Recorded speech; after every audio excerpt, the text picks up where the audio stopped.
오늘 말씀은 의인과 악인을 확연하게 구분합니다. 7절을 보면요. 악인들은 그러죠. 악인들은 그러면 그 다음에 악인들이 어떻다 하는 내용이 나오는 겁니다. 그리고 12절을 보면 의인은 그러죠. 그 다음에 내용이 이제 의인은 어떻다 하는 내용이 나오는 겁니다. 그러니까 오늘 본문은 뭐 이렇게 15절까지 있지만 악인이 누구며 의인이 누구며 그 차이점은 무엇인가 하는 것을 이야기합니다. 우리가 악인과 의인을 구분할 때 보통 이렇게 생각하잖아요. 의인은 착한 사람, 그리고 악인은 악한 사람. 그래서 그의 어떤 행동이 이렇게 연상이 됩니다. 의인은 뭐 좀 선하고, 그리고 좀 베풀고, 그리고 좀 친절하고, 그리고 뭐 이렇게 좀 다정다감하고 하는 사람이 이제 의롭다고 생각이 드는 거죠. 감정적으로. 꼭 그것이 정의가 아니더라도 악인은 막 사람을 때린다거나 나쁜 짓을 한다거나 그 다음에 행포를 부린다거나 그러면 이제 악인 그렇게 생각합니다. 물론 이 말이 전혀 틀린 것은 아니죠. 하지만 악인과 의인을 구분할 때 우리가 나타나는 그 현상만 가지고 이야기하는 것이 아니라 다른 의미로 이야기합니다. 특별히 성경 오늘 본문을 말씀을 보면 이 악인과 구분을 어떻게 구분하고 있냐면요. 이렇게 구분합니다. 먼저 악인을 이야기하면 오늘 악인에 대해서는 이렇게 이야기를 해요. 4절을 보면 여호와께서 주께서 행하신 일로 나를 기쁘시게 하셨으니 주의 손이 행하신 일로 말미암아 내가 높이 외치리로다. 여기 보면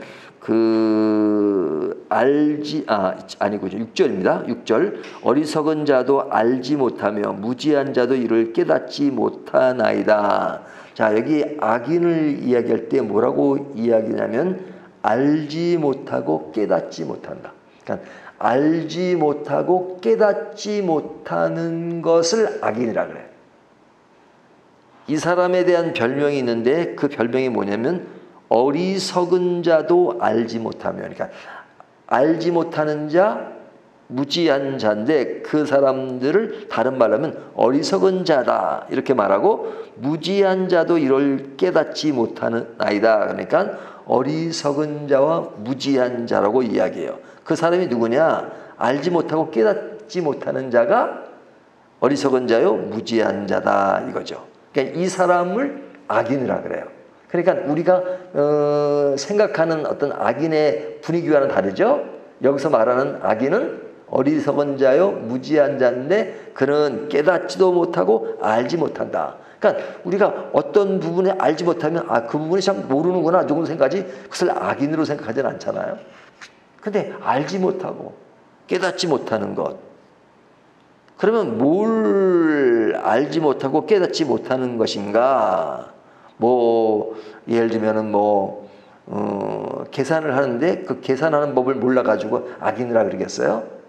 그런 건 아니겠죠? 악인이 무엇을 모르고 깨닫지 못하는 것을 이야기하는 것이냐? 우리가 세 가지를 이야기할 수 있는데요. 첫째는요, 하나님을 알지 못하는 겁니다. 하나님을 알지 못하는 거예요. 두 번째는 자신을 알지 못하는 겁니다. 세 번째는 자신을 바라보는 주변 사람들을 알지 못하는 겁니다. 그러니까 이 세 가지를 알지 못하고 깨닫지 못하면 그것이 악인이래요. 다시요. 악인이 누구라고요? 하나님을 알지 못하고 자신이 누군지를 알지 못하고 또 자신을 바라보는 주변 사람들을 알지 못해요. 우리가 물리적으로는 다 안다고 말하죠. 그렇지만 실제는 모른다. 이것이 악인이다. 그겁니다. 그러면 우리가 이 세 가지를 모르는 것을 악인이라 그런다면 우리가 그 부분을 한번 살펴보도록 하죠. 자, 하나님은 어떤 분이신가요? 하나님은 1절을 보면요. 지존자요 그러죠. 지존자요. 지존자라고 말합니다. 그 지존자는 8절을 보면요. 이렇게 말하죠. 여호와여 주는 영원토록 지존하시나이다. 여호와는 영원토록 지존하시나이다. 옛날에도 계셨고 지금도 계시고 앞으로도 계실 것이고 창조 전에도 계셨고 예수님이 오신 이후에도 계셨고 그냥 영원토록 계세요. 때가 되면 죽는 사람과 달리 하나님은 영원토록 계신 분이다. 지존하시는 분이다 하는 겁니다. 그래서 1절과 8절은 그 이야기를 해요. 하나님은 영원하시다. 그래서 그 영원하신 그 분이 15절을 보면요. 여호와는 정직하심과 나의 바위 되심과 그에게는 불의가 없음이 선포되리로다. 정직하시고 불의가 없으세요. 근데 그분이 나의 뭐가 돼요? 바위가 된다. 그러니까 나의 바위가 된다는 것은 나의 버팀목이 된다는 거잖아요. 그러니까 그분이 나의 바위가 된다. 버팀목이 된다. 어떤 분이? 지존하시며 정직하시며 불의가 없으시다. 그러니까 뭐 정직하다는 이 말은 뭐 주변에도 보면 정직한 사람들이 있잖아요. 하지만 그런 개념과는 다르죠. 완벽하신, 완전하신, 그러면서도 영원하신, 지존하신 그 분이 나의 바위가 된다. 근데 이상하게 우리가 사람은 계급이 없잖아요. 등급이 없잖아요. 근데 은연중에 사람들이 계급을 정합니다. 그건 인간이 만든 거죠. 근데 시대가 많이 달라져 가지고 옛날 시대는 계급에 아주 그 분위기가 강했지만 지금은 점점 사라져 가고 평등을 부르짖고 그래서 계급이 없는 것이 정상입니다. 하지만 우리가 은연중에 계급을 좋아해요. 그러면서도 높고 낮음, 그리고 이미 딱 봐서 저 사람이 나보다 높다. 그러면 내가 그냥 낮은 자리로 딱 가든지 아니면 내가 저 사람을 눌러서라도 높은 자리에 가야지. 뭐 이런 경쟁의식이 있든지 아니면 상대가 안 되면 그냥 내가 그냥 꼬리를 내리든지 그런 성향이 있잖아요.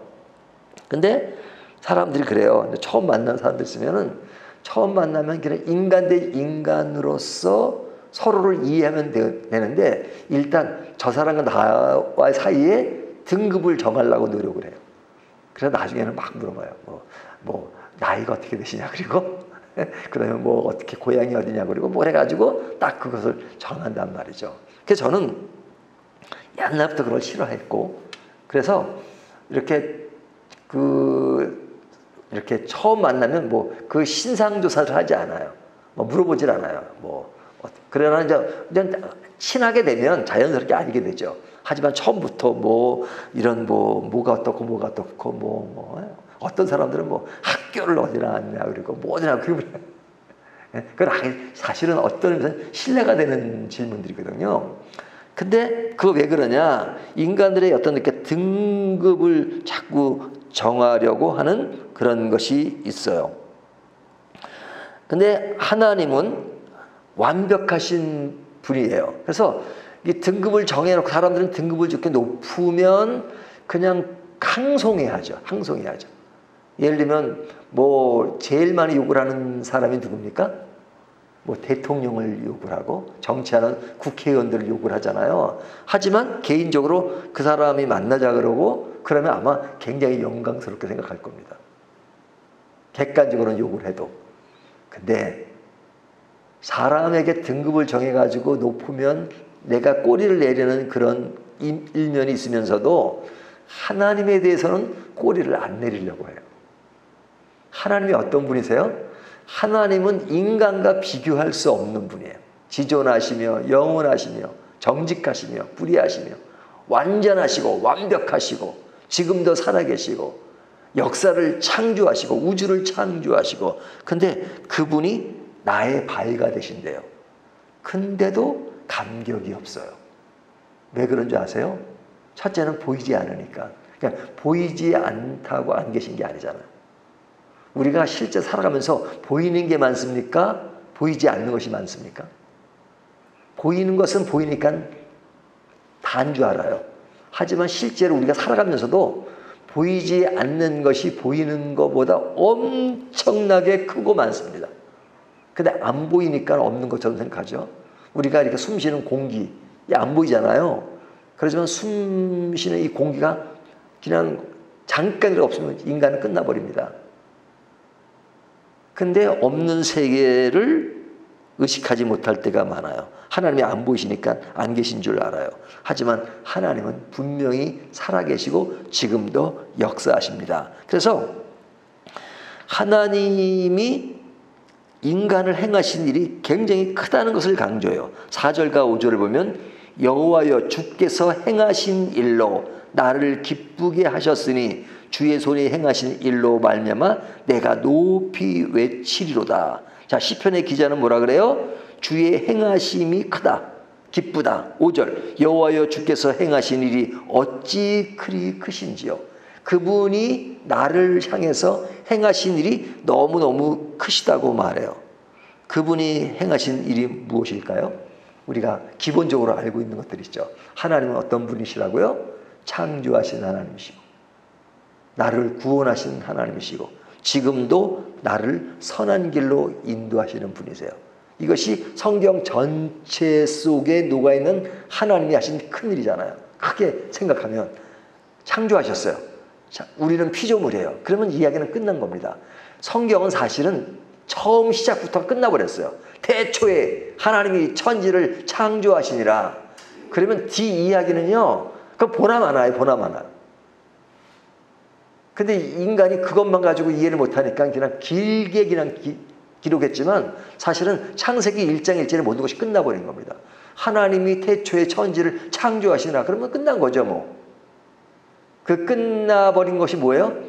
창조하신 분이라면 우리의 당연히 하나님이시고 당연히 그분을 믿어야 되는 것이고 그분에게 모든 삶의 근본이 있고 인생의 모든 근본이 있고 그분에게 순종하면 끝난다는 것이 다 그 안에 들어있잖아요. 하나님은 우리를 창조하신 분이에요. 그리고 죄 가운데 있는 우리를 구원하신 분이에요. 그리고 지금도 살아계셔서 우리를 선한 길로 인도하세요. 그러므로 인간의 모든 가치는 하나님 안에 있을 때 가치가 있는 겁니다. 근데 그것을 모르고 산다면 가장 큰 비극을 안고 사는 거죠. 그러니까 이 세상에서 가장 불쌍한 사람이 어떤 사람인 줄 아세요? 뭐 지나가는 거지 불쌍하죠. 뭐 요즘 거지도 별로 없지만 그러나 제일 불쌍한 거는 돈도 많고 권력도 높고 가진 건 없는 것이 없어요. 근데 하나님을 믿지 않아요. 그럼 그 사람이 제일 불쌍한 사람입니다. 하나님을 믿지 않는 사람이 제일 불쌍한 사람이에요. 왜 불쌍해요? 모든 가치가 하나님 안에 있는데 가장 중요한 가치를 모르고 깨닫지 못하고 사니까 가장 불쌍한 거죠. 반대로 얘기하면 나는 가진 것도 없고 삶의 상황도 별로 좋지도 않고 그리고 참 어렵고 뭐 높은 직에 있지도 않고 많이 배우지도 못했고 근데 하나님을 알아. 그러면요 가장 멋진 삶을 사는 겁니다. 가장 멋진 사람. 우리가 인생 사는 동안에는 조금 더 사람들에게 멸시받는 그런 분위기에 살지만 그것이 길어봤자 100년이에요. 요즘은 더 산다니까 120년 산다고 가정하면 120년이야. 그러나 인간 역사, 우주 역사에 120년은 너무너무 짧은 시간이에요. 그러나 그 시간을 빼놓고 완전한 세상이 올 때 그것은 영원하잖아요. 잠깐 우리가 높고 낮고 그런 걸 따질 때가 있어요.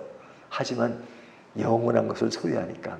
하지만 하나님을 모르는 자는 영원 속에서 그의 존재 가치는 아무것도 없어요. 아무것도 없어요. 그래서 그가 가엾은 겁니다. 그러니까 하나님을 아는 것, 이것은 가엾은 정도가 아니라 성경은 악인이라 그래요. 악인. 하나님을 모르면 악인이에요. 악인은 그것을 알지 못하고 깨닫지 못한다 그러죠. 그래서 그의 삶을 어떻게 표현하고 있냐면 7절을 보면요. 악인들은 풀같이 자라고 악을 행하는 자들은 다 흥황할지라도 영원히 멸망하리로다. 지금 설명한 이야기 전부다. 악인은 뭐 같다고요? 풀같이 자라고. 그러니까 저희도 이제 아침 예배 끝나고 나면 앞에 나가서 화분 보고 얘기하잖아요. 화분, 그건 풀은 아니지만 뭐 거기에 이제 꽃도 피고 그러잖아요. 하지만 꽃이 피면 예쁘고 아름답잖아요. 그리고 이렇게 잘 나무 잎사귀 자면 싱싱하다 그리고 아주 푸르다 그리고 그러잖아요. 하지만 그 자라는 것이 너무 신기하고 예뻐요. 하지만 분명한 사실은 영원하진 않죠. 영원하진 않죠. 언젠가는 그것이 다 사라져요. 사라져요.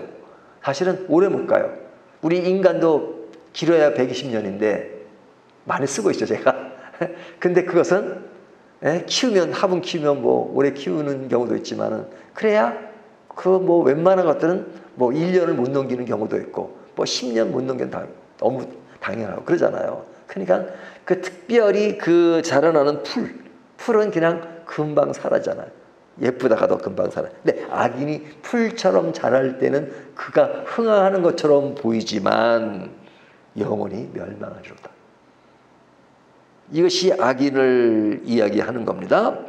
왜 그러냐? 그들은 알지 못하는 것이 많아서 그래요. 알지 못하는 것. 자신을 알지 못해요. 하나님은 당연히 모르고 자신을 알지 못해요. 자신이 그런 존재라는 것, 언젠가는 쓰러지는 존재라는 걸 몰라요. 그러면서 주의 원수가 돼요. 구절을 보면 여호와여 주의 원수들은 패망하리로다. 여호와여 주의 원수들은, 주의 원수라 그러잖아요. 이들은 이미 주의 원수가 돼 있어요. 그러니까 하나님을 믿지 않으니까 주의 원수. 근데 어떻게 된다고요? 패망한다. 풀이 멸망하듯이 패망한다. 자신을 창조하신 분을 모르고 빼놓고 산다는 것이 그것입니다. 그래서 그들에게는 뭐가 없어요? 그들에게 그러기 때문에 없는 것이 있어요. 1절부터 3절까지가 그 이야기를 합니다. 그들에게는 1절부터 3절까지 지존자여 시편금과 비파와 수금으로 여호와께 감사하며. 자, 여기에 시편 시는 감사하지만 악인에게는 뭐가 없어요? 하나님을 알지도 못하고 깨닫지 못하니까 감사가 없어요. 감사가. 또 뭐가 없어요? 주의 이름을 찬양하며 찬양하는 것이 없어요. 그리고 주의 성실하심을 인지하지 못해요. 1절부터 3절까지 하나로 묶어서 지금 얘기하고 있는데 감사가 없고 찬양이 없고 주의 성실하심을 인지하지 못해요. 주의 성실하심이 뭐예요? 지금도 우리와 함께 하신데 그것을 인지하지 못하고 살아요. 그리고 그의 결과는 보응을 받는데 그 보응을 받을 때 자신이 그 보응받는 것을 알지 못해요. 그리고 보응받는 것을 보는 자가 있잖아요. 악인이 멸망하고 망할 때 그 악인을 바라보는 또 다른 분류의 사람들이 있어요. 그 사람들이 누구예요? 하나님에 의해서 의롭게 된 사람들을 알지 못해요. 자기 안에 남을 알지 못해요. 그러니까 그들의 삶을 보면 너무너무 모르는 게 많은 거죠. 하나님을 모르고 자신을 모르고 그 주변 사람들을 모르고. 그러니까 어렵고 비극적인 것입니다. 악인에 대해서 오늘 말씀은 너무너무 분명하게 이야기하세요. 자, 그렇다면 의인의 삶은 어떤 것이냐? 오늘 본문은 의인의 삶을 얘기합니다. 12절을 보면요. 의인은 종려나무같이 번성하며 레바논의 백향목같이 성장하리로다. 여기 보면 종려나무 또 백향목같이 성장하고 번성한다. 그러죠? 그러면서 13절에 보면 이는 여호와의 집에 심겼으며 우리 하나님의 뜰 안에서 번성하리로다. 자, 이것이 이 풀이 잠시 자랐다가 사라지는 것과는 달라요. 왜? 이것은 번성하며 성장하는데 그것이 여호와의 집에 심겨졌기 때문에. 그러니까 여호와의 집에 심겨진 것은, 그리고 여호와 안에, 하나님 안에 뜰 안에서 번성하는 것은 영원한 것이기 때문에 상징적으로 얘기하는 거죠. 뭐 실제 나무는 뭐 영원하진 않죠. 하지만 중요한 것은 뭐냐면 여호와의 집에 심겼다는 거예요. 그리고 하나님의 뜰 안에 있다는 거예요. 이것이 영원한 것이고 의인의 삶의 아름다운 모습이에요. 그런데 이 의인이라 할지라도 이런 모습이 있습니다. 14절. 그는 늙어도 여전히 결실하며 진액이 풍족하고 빛이 청청하니. 저는 이 말씀이 너무너무 들어왔어요. 그는 어떻게 된다고요? 그는 늙어도 의인도 늙어요. 그렇죠? 우리 어떤 그 외형적인 물령은 늙어요. 그렇죠? 지금까지 살아오셨잖아요. 네? 저도 이제는 요즘 나이가 바뀌어서 이제 2살이 줄었는데, 줄어도 저도 67이에요. 이제 69세라 그랬다가 67이라 그러니까 와, 이제는 70이 내년인데 그랬더니 이제 벌써 이제 70이 이제 3년, 그러니까 좋긴 좋은데 그래도 계속 늙잖아요. 근데 저보다 나이 드신 분이 더 많으시잖아요, 지금. 근데 늙어요. 근데 의인의 늙음이 다른 것이 있어요. 그것이 뭐냐면 늙어도 여전히 결실하며 진액이 풍족하며 빛이 청청하니. 그러니까 늙지, 외형적인 인생의 육체 껍데기는 늙지만 그 안에 내면의 세계는 더 청청하고, 예? 더 풍족하고 결실해요. 저는 이 말씀을 보면서 그 로이 존스 목사님이 생각이 납니다. 제가 영국의 유명한 강해 설교사 로이 존스 목사님이 너무너무 좋아서 그분 책을 보고 감동을 받아고 영국 유학을 84년도인가 3년도에 갔었습니다. 근데 그때는 이렇게 인터넷이 발달하지 않을 때라 그분이 살아계신 줄 알았어요. 근데 가보니까 이미 돌아가셨더라고요. 81년도에 돌아가셨더라고요. 그래서 제가 이제 그 가족들을 만나게 됐고, 그리고 이제 그분 가족들이 쓴 그러니까 가족, 아버지, 할아버지 된 책을 제가 이제 그 번역해가지고 출판을 많이 했습니다. 근데 그분이 하신 말씀이 뭐냐면, 그분이 이제 돌아가시기 전에 그 아내 되시는 사모님에게 그런 얘기를 많이 했다 그래요. 여보, 이제 우리가 이렇게 늙었군요. 그분이 82세에 돌아가셨거든요. 늙었군요. 하지만 나는 늙어서 좀 이렇게 손 쓰고 발 쓰는 것이 조금 둔해지긴 했지만, 그러나 내 안에 내 영적인 세계는 더욱더 젊고 더욱더 하창하다. 그래 나오더라고요. 내가 겉은 늙었지만 내 안에 하나님을 향한 그 마음은 더 젊고 더 아주 풍족하고 내 안에 영적인 세계는 더 살았다고. 이 말씀이 그거잖아요. 자, 믿음의 세계라는 것은요, 사람들은 껍데기 가지고 막 그냥 껍데기를 그냥 이렇게 꾸미려고 노력하지만, 그러나 우리는 비록 껍데기는 늙어서 볼품이 좀 없어 보일런지 모르지만, 그러니까 내면의 세계, 하나님을 향한 세계가 풍족하면요, 그것이 아름다운 것입니다.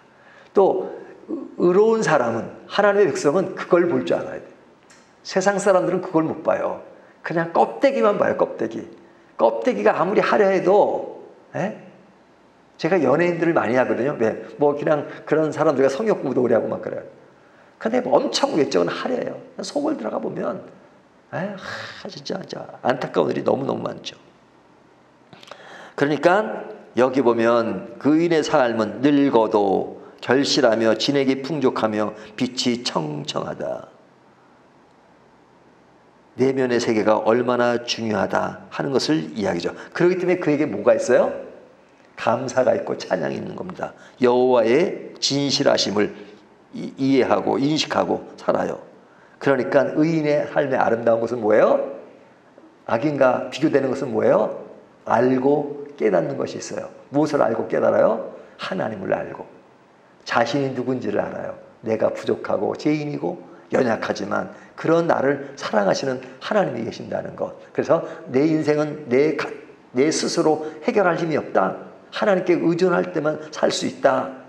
그리고 나 아닌 인생을 나 혼자 사는 것이 아니라 내 주변 사람들이 있기 때문에 그들의 도움이 있는 것이고 그들과 삶을 나눌 수 있고 신앙을 나눌 수 있고 그래 내가 삶의 가치가 있다 하는 것을 느끼는 겁니다. 이것이 의인의 삶이에요. 그래서 감사가 있고 찬양이 있어요. 그러나 악인은 그런 것이 없어요. 자, 그렇다면 나는 지금 의인의 길을 가고 있습니까? 악인의 길을 가고 있습니까? 우리 모두가 의인의 길로 가서 풍성한, 내가 인생에 늙음이 있고 괴로움이 있고 고통이 없을 수가 없어요. 우리의 인생살이가. 하지만 그 안에서 다른 진액과 다른 풍족함으로 하나님 안에서 그런 것들을 매일매일 극복해 간다면 언젠가는 그 모든 것이 정리되는 그날이 있을 겁니다. 정리되기까지는 나에게 여전히 어려움이 있어요. 하지만 어려운 중에, 슬픔 중에, 괴로움 중에 내 그 밑바닥에 깔려있는 그것은 하나님의 사랑입니다. 그 사랑을 느끼면서 오늘도 힘있고 감사하고 찬양하는 하루가 되시기를 주님의 이름으로 축원합니다.